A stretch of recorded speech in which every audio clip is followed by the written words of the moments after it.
Toi qui es assurément en train de te demander qui a bien pu inventer les pitchs, tu t'apprêtes à écouter un épisode du double interview de Double Cosmos. Dans cet épisode, on discute entre autres avec sérieux d'apéro, de chocolat, de pitch et de plats préparés. Mais attention, ça envoie du lourd. On parle aussi avec mon invité de ses pieds, du hamster dans sa tête, de sa coiffeuse, de son ras-le-bol du stress et des angoisses. Et comment avoir les coronesses pour reprendre le power.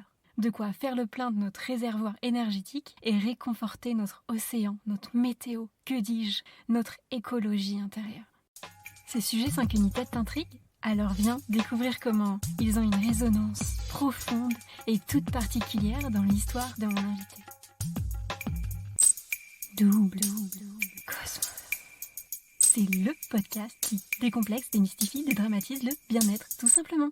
Hello, je suis Aurélie, la créatrice de Double Cosmos. Dans la vie, j'accompagne aussi bien les curieux, débutant sur le chemin de la connaissance de soi, grâce à l'Ayurveda, que les experts du bien-être sur la création graphique, vidéo et médias. Si vous voulez en savoir plus, allez découvrir la bande-annonce du podcast et les épisodes solo.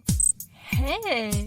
Un mardi sur deux à 18h, on se retrouve pour le double interview Fast and Vast. Avec chaque invité, tu peux donc retrouver notre conversation, non pas avec un, mais 2 épisodes. Le premier, le Fast Interview, ou comment démystifier le bien-être en 10 scoops. Et le second, le Vast Interview, ou comment s'inspirer des success stories ordinaires d'experts bien-être. Dans ce double interview, j'invite des experts à partager avec nous leurs conseils de spécialistes, mais également à nous raconter les coulisses de leur réussite et leurs galères. Tous les détails rocambolesques, incongrus, mais remarquablement inspirants de leurs success stories ordinaires qui font qu'on est tous débutants un jour. De quoi nous décomplexer et montrer que le bien-être, il n'y a rien de plus accessible. Mais laissons place plutôt à l'épisode du jour. Bienvenue dans le vaste interview de Double Cosmos.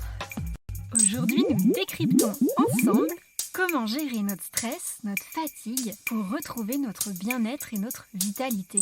Pour répondre à cette grande question, j'ai interrogé Ambre Rosin. Elle est naturopathe et connaît le sujet sur le bout des doigts. Et une dernière petite chose pour ne pas vous tenir en haleine trop longtemps. N'oubliez pas de vous abonner sur votre appli de podcast préféré, de mettre un commentaire cool sur Apple Podcast et 5 étoiles avant de partager cet épisode autour de vous s'il vous a plu. C'est le meilleur moyen de m'aider si vous aimez ce podcast. Un grand merci à vous et bonne écoute. Bonjour Ambre. Bonjour. Merci beaucoup d'avoir accepté de partager ta success story ordinaire dans ce podcast. Et si tu te présentais à nous en 2 mots, top chrono. Je suis Ambre Rosin, je suis naturopathe et je suis éducatrice de santé. C'est-à-dire que j'accompagne les gens à reprendre leur santé en main grâce à la naturopathie. Donc l'hygiène de vie, l'alimentation, le sommeil, les émotions, le mouvement. Et puis après, je m'appuie sur la pharmacopée naturelle pour avoir des leviers, voilà, pour les accompagner. Je travaille en cabinet à Bordeaux et en visio à travers le monde. Et puis j'anime sur les réseaux sociaux une page Instagram et Facebook qui s'appelle Explore ta santé, sur lequel on réunit des explorateurs de la santé pour se donner tout un tas d'infos, d'astuces pour revêtir sa blouse blanche de médecin intérieur. Pour commencer, une question facile. Mais c'est quoi au fait le métier de naturopathe ? Alors le métier de naturopathe, il y a plusieurs choses déjà. C'est un face-à-face avec un consultant, un face-à-face qui dure 1h30, où en fait on va reprendre tous les antécédents, l'hygiène de vie, l'alimentation, les émotions de la personne. Donc on va vraiment poser des questions très précises allant de qu'est-ce qu'on a mangé ce matin, à la couleur de tes selles, l'odeur de ta transpiration, pour essayer vraiment de comprendre qui tu es et de tirer le fil en termes de symptômes pour aller gérer la cause de ta problématique. Donc c'est ça, on va accompagner les gens et on va utiliser des métaphores pour comprendre en fait qu'est-ce qui se passe à l'intérieur de notre corps, comment fonctionnent nos cellules, nos bactéries, nos microbiotes, comment les déchets sont évacués du corps en termes de porte de sortie, voilà, et comment on peut faire pour prévenir les problématiques de santé. Et concrètement, ça sert à régler quel type de problème intergalactique ? En gros, hein. Eh bien, c'est souvent vraiment pour avoir une meilleure vitalité. Et plus tu seras en vitalité, plus ta capacité d'auto-guérison le jour où tu as un problème de santé sera forte. Donc, on va s'occuper de tout ce qui nuit à ta vitalité. Donc, ça peut être le stress, la fatigue, les insomnies, les problèmes de ventre, les problèmes féminins, l'endométriose, le SOPK, la transition ménopausique, les douleurs articulaires, voilà, tout ce qui va te nuire, te coûter et vider tes réservoirs. Et là, aujourd'hui, nous, on va se concentrer surtout sur le problème de la gestion du stress et de la fatigue, c'est ça? Exactement, en fait, puisque en fait, le stress et la fatigue, c'est un symptôme. Donc, ton corps te parle. Quand tu es stressé ou que tu es bien capoute, c'est que obligatoirement, il va falloir que tu ailles enquêter pour pouvoir gérer ce problème. Parce qu'à long terme, ça va nuire à ton organisme. Ça va acidifier ton organisme. Et lorsqu'un terrain est acide, eh bien, imagine tes cellules et tes bactéries, eh bien, elles n'ont pas du tout envie de se reproduire et de vivre dans un terrain, dans un océan intérieur, j'y reviendrai, qui soit acidifié ou encrassé par le stress et la fatigue. Donc, stress, fatigue égale symptômes. Mmh. Et c'est quoi ta touch à toi, ta spécialisation, ce qui fait ton originalité, dans la stratosphère du bien-être, pour aborder ces sujets-là? C'est ma super coiffeuse qui m'avait dit, tu verras, tu auras les clients qui te ressemblent. Donc, je ne sais pas s'il y a des choses qui me différencient, mais en tout cas, les gens qui viennent à moi ont plutôt tendance à me ressembler et à savoir qui je suis. En gros, je viens du secteur de la communication et du marketing. Donc, l'idée, c'est vraiment de vulgariser la santé, faire une pédagogie de la santé, puisque moi, avant, si tu veux, j'étais persuadée qu'il n'y avait que les personnes en blouse blanche, les médecins ou des gens qui avaient fait des années, 10 ans d'études, qui pouvaient réellement comprendre ce qui se passait dans mon corps. Et donc, j'étais totalement passive. Voilà, j'avais une trousse de médicaments. Premier symptôme, je consultais un médecin ou je demandais à ma maman qui est infirmière. Et voilà, et donc j'avais des angoisses qui étaient liées à ça, puisque quand tu ne gères pas et que tu es passif, ça t'échappe. Et donc, j'ai envie de dire que j'utilise à la fois mon parcours d'être humain, d'angoissée, de stressée, de grande anxieuse, inadaptée en fait à mon mode de vie, à l'hygiène de vie que j'avais utilisée, et à la fois ma personnalité qui est voilà très positive et mon parcours professionnel. Tu vois, je dirais que c'est ça ma différence. Et c'est quoi alors ta zone de kiff avec lequel tu le fais? Les accompagnements, les formations, la communauté? Non, ma zone de kiff, c'est vraiment être en one-to-one, voilà, en relation avec les personnes. Il y a vraiment des moments de magie qui se créent, des étincelles, parce que quand tu comprends que, en fait, ton corps, il t'offre une vraie grille de lecture, comme je te disais, donc la couleur de tes selles, la consistance de tes selles, comment est ton bouton, l'odeur de ta transpiration, l'état de tes cheveux, de tes cernes, eh bien, les gens sont galvanisés, quoi, en comprenant qu'ils peuvent vraiment s'observer, comprendre et ajuster. Et ça se fait vraiment bien quand on est à deux, quoi. Canon! Alors on va commencer par parler de ton chemin vers la gloire, les strass, les paillettes, de l'expert bien-être que tu es aujourd'hui pour que tu nous racontes tes débuts et comment on est tous débutants un jour. Mais avant ça, parce qu'on aime tous les intros qui vendent du rêve, avant de nous raconter plus en détail ton parcours de vie, ta success story extraordinaire, on va s'arrêter 30 secondes sur le souvenir de la première fois où on te parle de tout ça. Est-ce que ton toi du passé en a vraiment pensé? Ah, j'ai plein de micro-souvenirs comme ça qui me viennent en tête. Ce que je pourrais te dire, là, je pense, c'était dans ma sphère amicale. J'avais une amie, en fait, qui disait qu'elle connaissait hyper bien ses cycles féminins. Tu sais, quand est-ce qu'elle ovulait, 15 premiers jours, la phase folliculaire, l'ovulation, la phase lutéale, etc. Et je me rappelle avoir pensé qu'elle mentait, qu'elle avait juste envie de tomber enceinte. Tu vois, et voilà. Donc ça a été la première fois où j'ai été critique, tu vois, par rapport à ça. Et puis après, j'ai envie de te raconter un deuxième truc, c'est quand je suis arrivée à Bordeaux, j'ai atterri dans un écosystème qui s'appelle Darwin, un lieu incroyable sur l'environnement, l'écologie. Et donc, il y avait beaucoup de personnes déjà engagées, déjà ouvertes sur la voie de l'environnement ou de l'écologie de la santé. Et j'ai rencontré des praticiens de santé, donc hypnothérapeutes, sophrologues, phytothérapeutes, réflexologues. Et un jour, j'avais mal à la tête et on était en train de déjeuner. Puis la personne me dit, est-ce que tu m'autorises à prendre ton pied? Je dis oui, si tu veux. Et elle m'a massé, elle m'a fait une séance de réflexo comme ça autour d'un déjeuner, quoi. Et après cette séance de réflexo, elle a dû activer des points de la tête et je n'avais plus mal. J'étais aux toilettes direct parce qu'en fait c'était une migraine digestive que j'avais, j'étais constipée. Et pour moi ça a été, mais genre, ok, en fait il va falloir que tu t'intéresses à ce champ des possibles. Voilà. Donc migraine et pieds, quoi. Migraine, réflexologie et puis les cycles féminins aussi, vraiment où comme j'ai été dépossédée de mes cycles puisque j'ai pris la pilule pendant plus de 15 ans et donc j'ai fait confiance, si tu veux, au système en place, à ma gynéco, alors qu'en vrai, il y avait des personnes qui faisaient autrement en termes de contraception, avec des contraceptions naturelles. C'est super intéressant. Est-ce que tu peux nous parler un peu plus de ton parcours de vie, ton histoire? Toi, Ambre, à quoi tu ressemblais avant avec ce problème de stress, de fatigue dans ta vie, avant de trouver ta solution miracle? C'était pas Jojo ou ça allait plutôt bien? Je vidais littéralement mes réservoirs énergétiques, quoi, parce que quand tu me rencontrais comme ça, sans savoir, tu pensais que j'étais très très bien. En gros, moi, mon histoire, c'est que j'ai été une jeune femme très anxieuse, très en colère sur certains sujets. J'ai commencé ma vie de jeune adulte en travaillant dans la communication et le marketing à Paris, dans des agences de com, donc avec des horaires qui étaient des grosses amplitudes horaires, beaucoup de transport, passionnée par ce que je faisais, donc le concept des compétitions, des appels d'offres, etc. Des grosses présentations, quand tu as 25 ans devant un des jurés, bah, ça, voilà, ton stress, les nuits sont très courtes. Donc, et à cela, il y avait les sorties parisiennes, mon groupe d'amis qui était vraiment très, très, très fêtard. Et je crois que j'allais au-delà de qui j'étais et au-delà de mes limites. Et du coup, j'ai commencé à avoir des palpitations, des crises d'angoisse, des phobies de transport. Je supportais plus prendre le métro, je me rappelle.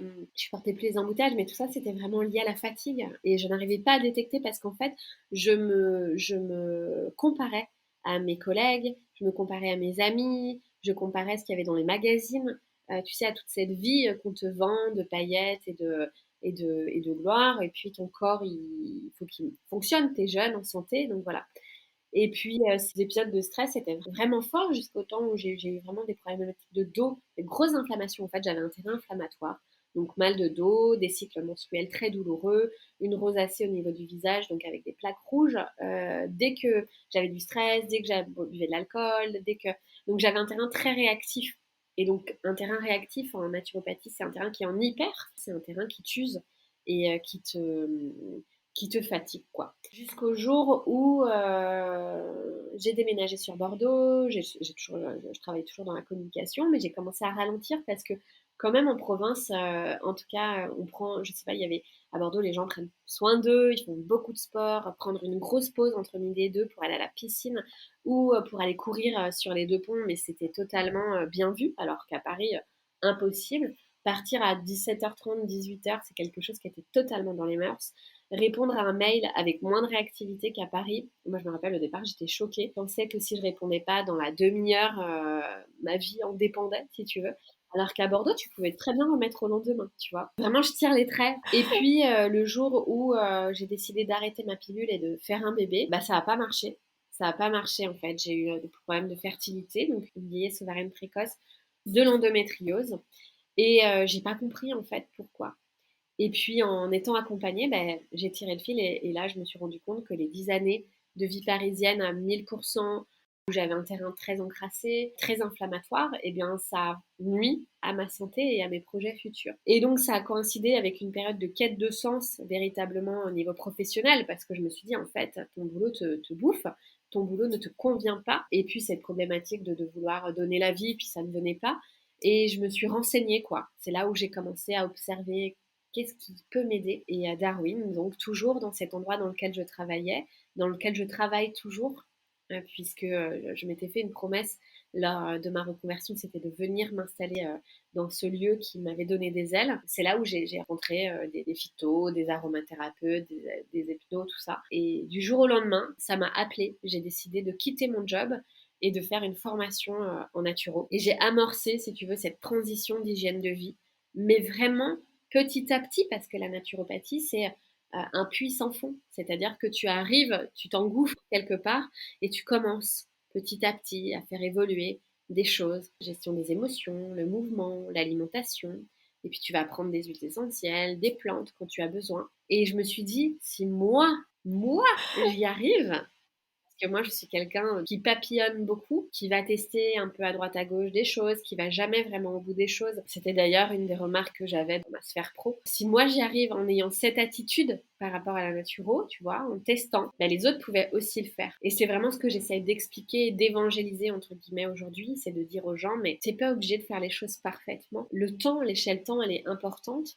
Et petit à petit, en fait, tes symptômes s'amenuisent, disparaissent. Et aujourd'hui, donc pour faire un feedback arrière avec 5 ans d'expérimentation et de recul, j'ai un terrain qui n'est plus ce terrain inflammatoire, plus de soucis de dos, de rosacée, mon endométriose est vraiment sous le couvercle.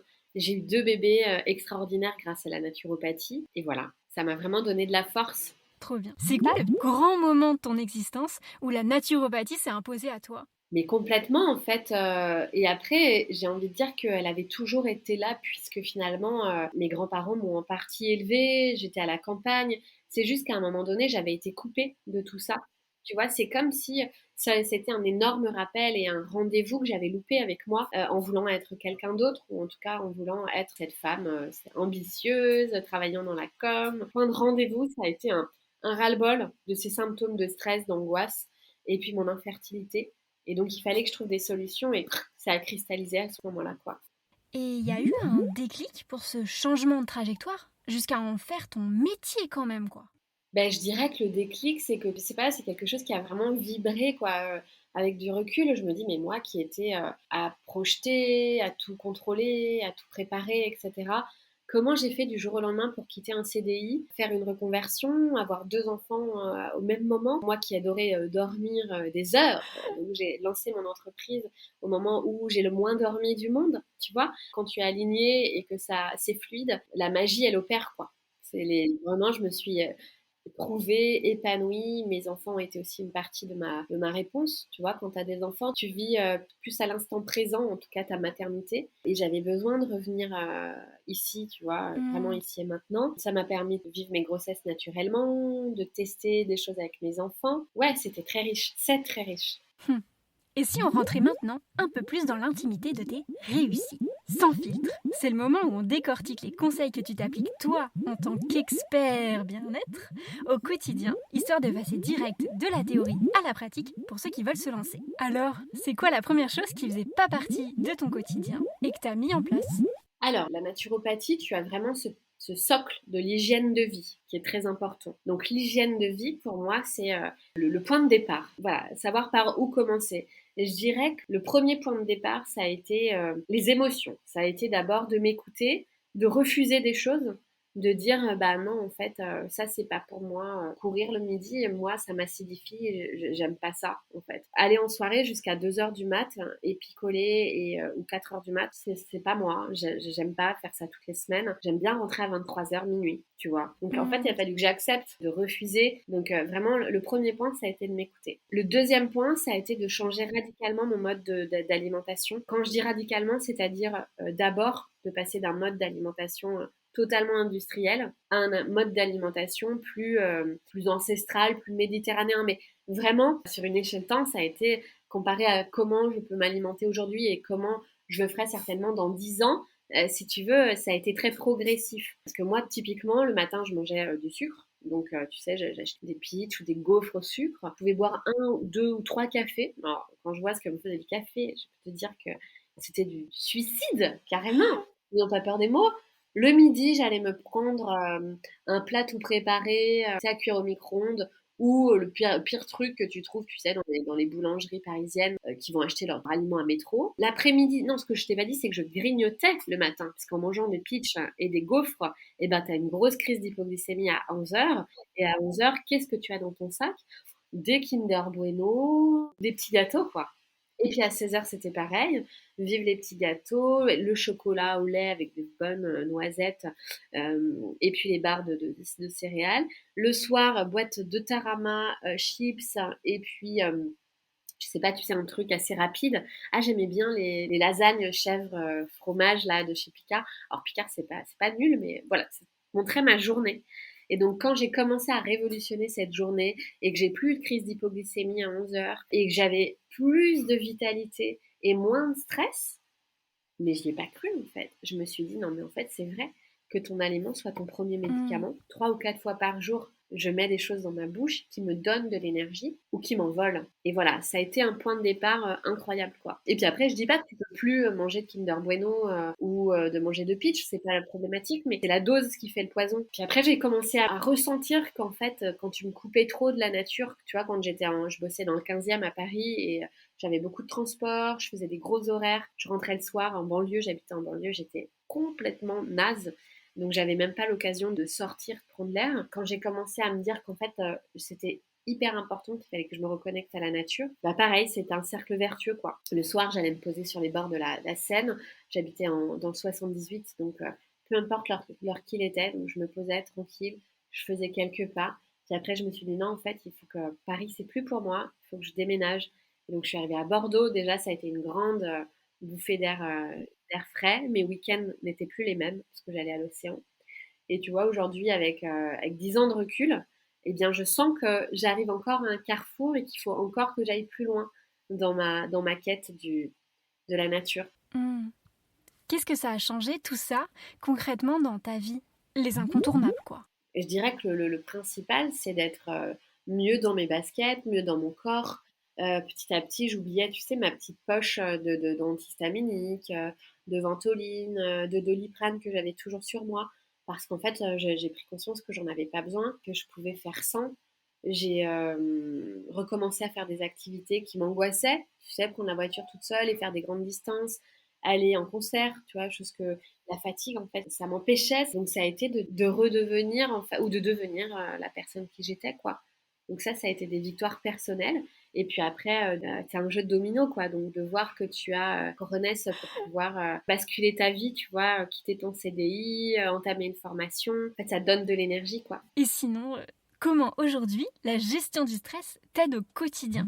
Une journée ordinaire dans ta life avec tout ça, grosso modo, ça donne quoi? Eh bien, une journée ordinaire, ça va être déjà de gérer mon rythme de travail, de gérer mon rythme avec mes enfants, donc d'avoir quelque chose qui soit quand même réaliste. Donc d'avoir des rituels de réveil le matin, enfin, en tout cas, c'est d'avoir un petit déj qui soit santé, donc avec des choses qui soient pas bourrées de sucre, mais d'avoir soit un petit déj de l'écolier avec du pain complet, beurre, de la ricorée pour éviter le café, ou carrément de faire un miam aux fruits, Mmh. qui est le petit déj par excellence en naturopathie avec ta dose de bon gras. Et puis après, il va y avoir des respirations, des étirements. Ensuite, je vais me déplacer uniquement en vélo. Donc, il y a un mode de transport qui est doux, écolo, qui fait bouger mes liquides. Je vais préparer ma lunchbox ou je vais manger à Darwin quelque chose pareil qui me plombe pas et qui fasse que, tu vois, je sois complètement morte de fatigue pour les consultations de l'après-midi. Je vais ramener mon petit goûter qui va bien pour penser à ma sérotonine, tu vois, qui est cette hormone de l'apaisement, du contentement, ce frein, 16-17 heures. Et je vais obligatoirement m'aérer et faire une balade soit en solo, soit avec mes enfants avant de rentrer à la maison. Et puis voilà, un repas en famille qui me nourrit, où chacun va avoir la possibilité de compter sa journée en même temps qu'on cuisine. Je vais essayer de veiller à avoir une dose de sommeil suffisante, donc en me couchant pas trop tard. Après, je mets un bémol. Le bémol, c'est que je suis entrepreneur de la santé et donc mes journées sont denses. Je suis très créative et j'ai plein d'idées en tête. Donc, j'ai des idées de programmes, d'ateliers. J'ai 2 enfants en bas âge. Donc, j'aime me rappeler qu'il faut que j'écoute mes besoins et qu'il faut que je réajuste en fonction d'avoir vraiment des phases où j'ai du temps pour moi. Voilà, c'est vraiment ma résolution pour la rentrée, pour éviter de griller ces réservoirs. Et quel conseil perso, du coup, tu t'appliques, qui vibre en toi plus qu'un autre, si tu devais en retenir qu'un qui marche vraiment bien sur toi? La déconnexion, en fait, la connexion avec la nature. Je peux avoir les pensées brouillées, être anxieuse, être fatiguée, être oppressée. Voilà, j'ai un petit lieu qui est pas très loin de chez moi. J'ai l'impression que je me connecte au milieu des pierres, des arbres, des grands chênes.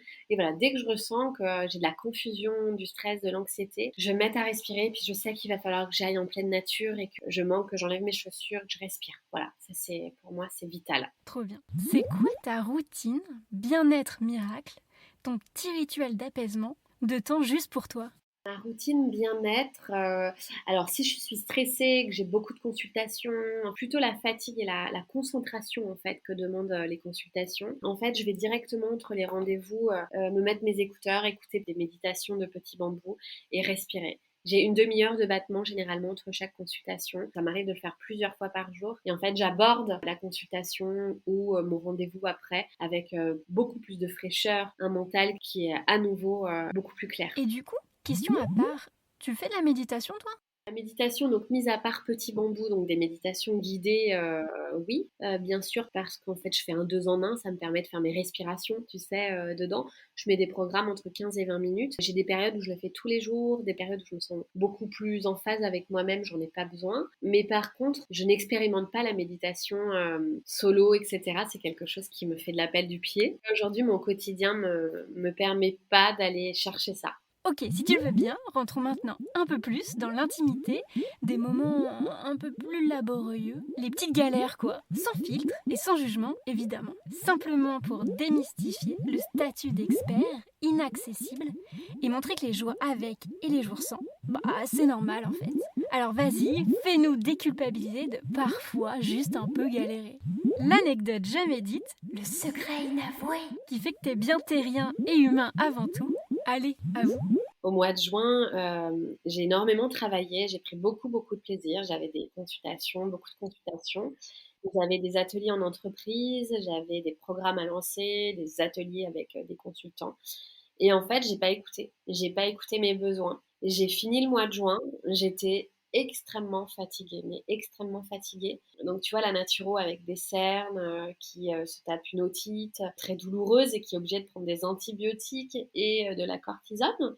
Et en fait, c'est-à-dire que le naturel revient toujours au galop. En fait, je suis très yang, tu vois, j'ai beaucoup d'énergie à donner, j'ai beaucoup d'idées, donc je lance des projets, etc. Je suis dans une espèce d'élan. Et ben, à la fin, je m'effondre parce que j'ai pas écouté mes besoins. Et ça se reproduit tout le temps. Je sais que tout ce que je t'expliquais avant, naturo, les bons principes, les gemmes de vie, et non, je me fais tout le temps avoir. Pas toujours des otites. La dernière fois que j'avais pris des antibiotiques, c'était il y a 3 ans. Mais voilà, pour décrire l'état de fatigue dans lequel j'étais. Et puis après, bah voilà, moi j'ai 2 enfants en bas âge, j'ai des enfants qui dorment pas tout le temps correctement. Un fils qui a pas dormi pendant 1 an. Donc la journée, j'étais éclatée. Vraiment, j'étais fatiguée. Et on a beau donner les meilleurs conseils du monde et voilà, un peu le cordonnier toujours mal chaussé, c'est-à-dire que avant d'avoir du vrai repos pour nous ou de prendre du temps pour nous, parce que moi je le répète tous les jours aux femmes que j'accompagne, est-ce que vous avez écouté vos besoins? Est-ce que vous avez pris du temps pour vous?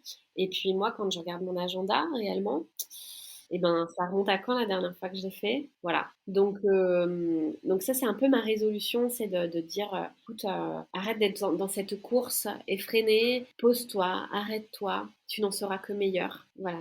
Je me parle à moi-même. Puis après, en off, quand je passe un week-end copine, eh ben, ça m'arrive de fumer une ou deux cigarettes, de picoler. Voilà, mon naturo pouvait me dire à moi, tu peux manger le mieux du monde et être stressé, que ça servira à rien du tout. Donc la vie terrestre, elle est faite pour être vécue et pour en profiter.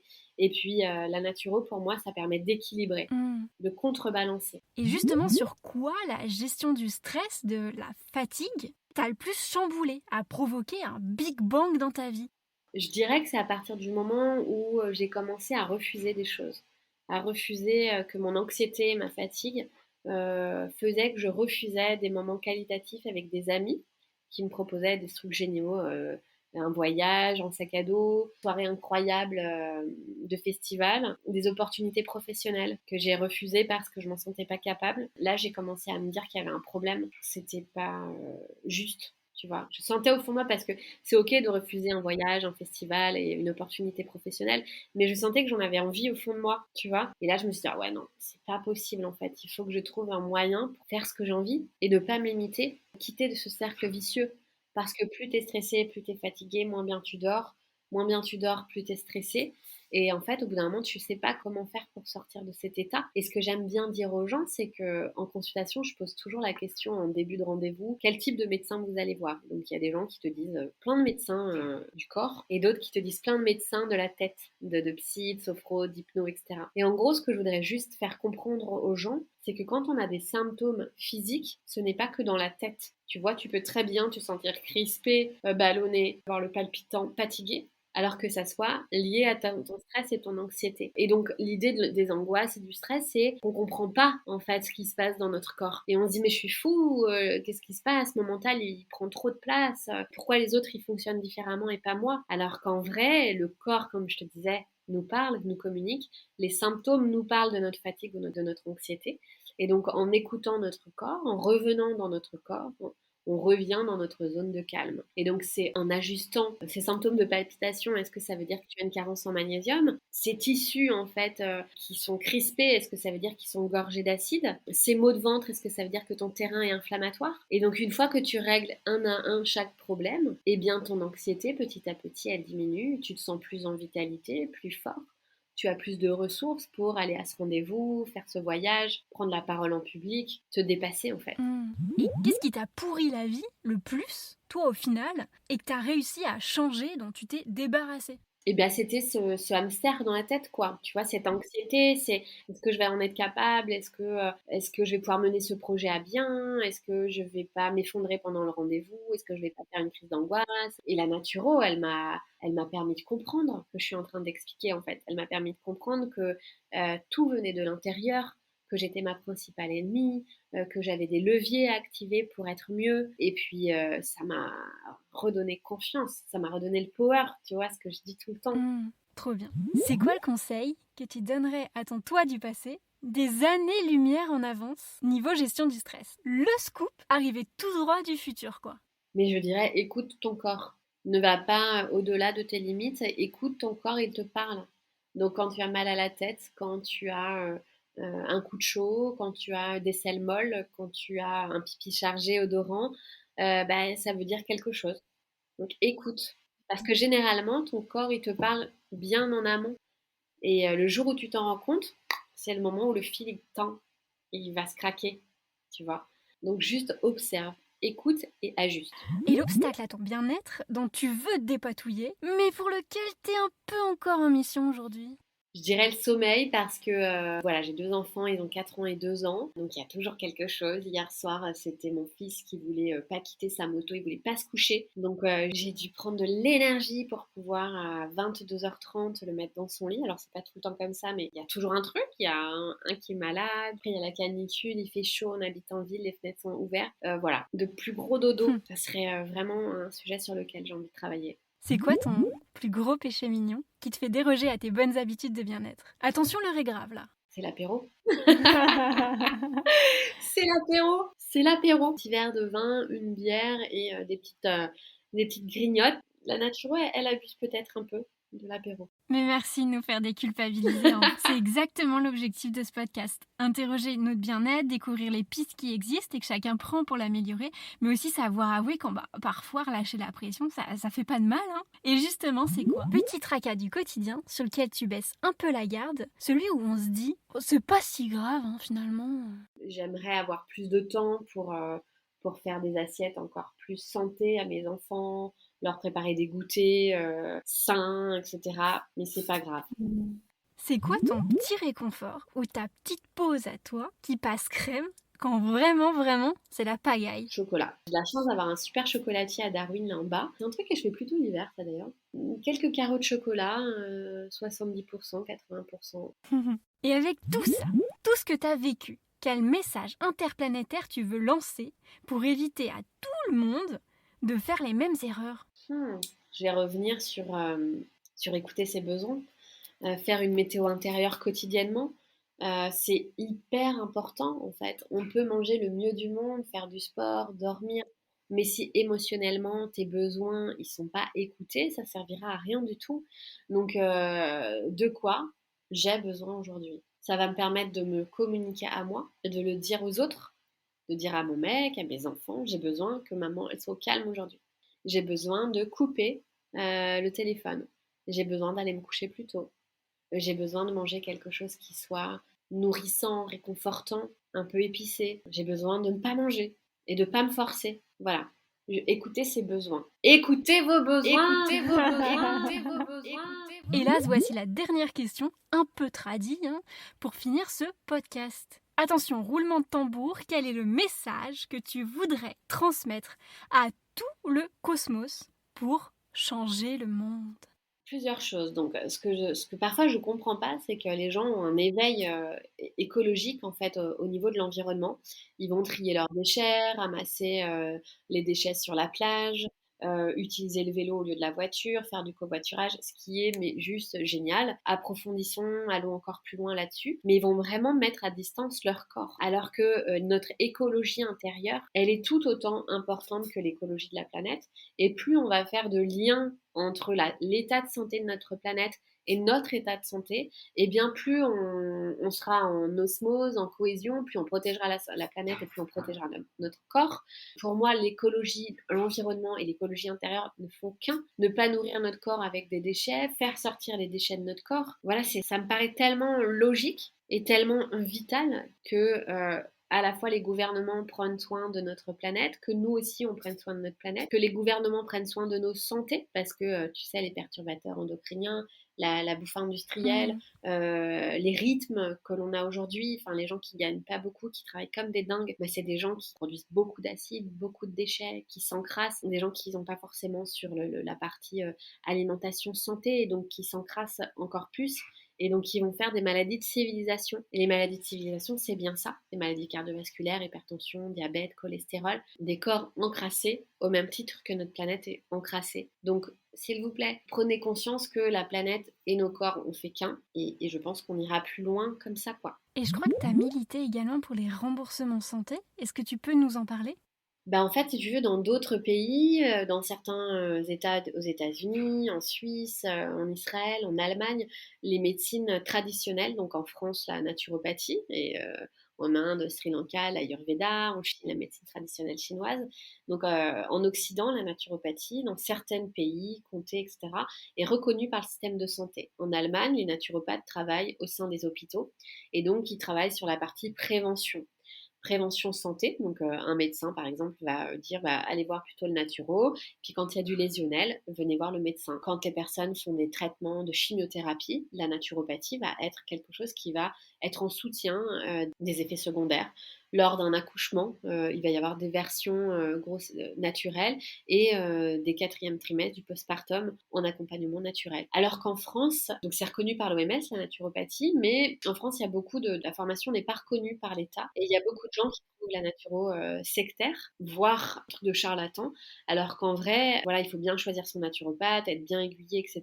Mais le naturo ne nuit absolument pas à la santé, premium non nocere, donc premièrement ne pas nuire. Et quand il travaille en cohésion avec le personnel soignant, les médecins, etc., on forme une équipe, en tout cas, autour de la personne, vraiment holistique, globale, et c'est fabuleux, il y a des vrais résultats en matière de santé, donc si je pouvais militer pour que la médecine complémentaire soit intégrée au système de santé, en tout cas c'est ce que je fais, c'est pas si je pouvais, c'est ce que je fais. Je pense qu'il y aurait moins de dépenses en termes de santé, enfin ça servirait à tout le monde quoi. Trop bien. Alors une dernière petite chose avant qu'on se quitte, est-ce que tu peux nous rappeler où les auditeurs peuvent te contacter ou retrouver tout ton travail? Je mettrai les liens dans les notes de l'épisode. Alors oui, bien sûr, vous pouvez retrouver donc sur mon site internet exploretasanté.fr et puis sur Instagram et Facebook, Explore ta santé. Super. Merci beaucoup Ambre. Avec plaisir Aurélie. Et merci à toi d'avoir partagé en toute transparence avec nous ici cette magnifique success story ordinaire. À bientôt. Au revoir tout le monde. Hey! L'épisode touche à sa fin. Si tu as aimé ce podcast, merci de lui mettre un commentaire cool sur Apple Podcast et 5 étoiles avant de partager cet épisode autour de toi. C'est le meilleur moyen de le faire connaître. Tu viens d'écouter la version vaste du double interview Fast and Vast avec ce nouvel épisode de Success Story ordinaire d'Expert Bien-être. Si tu ne l'as pas vu, tu peux aussi retrouver le Fast Interview, l'autre partie de la discussion avec mon invité du jour, dans l'épisode précédent en vidéo sur la chaîne YouTube Double Cosmos. Tu trouveras également sur le YouTube une farandole de vidéos pour comprendre l'Ayurveda en 1 minute si le sujet t'intéresse. Et si tu aimes mon travail, n'hésite pas à m'en glisser un mot en commentaire ou sur l'Instagram Double Cosmos. Tes retours sont des boosters d'énergie et importants pour moi. Merci à tous pour votre écoute et rendez-vous un mardi sur 2 à 18h avec d'autres invités experts bien-être.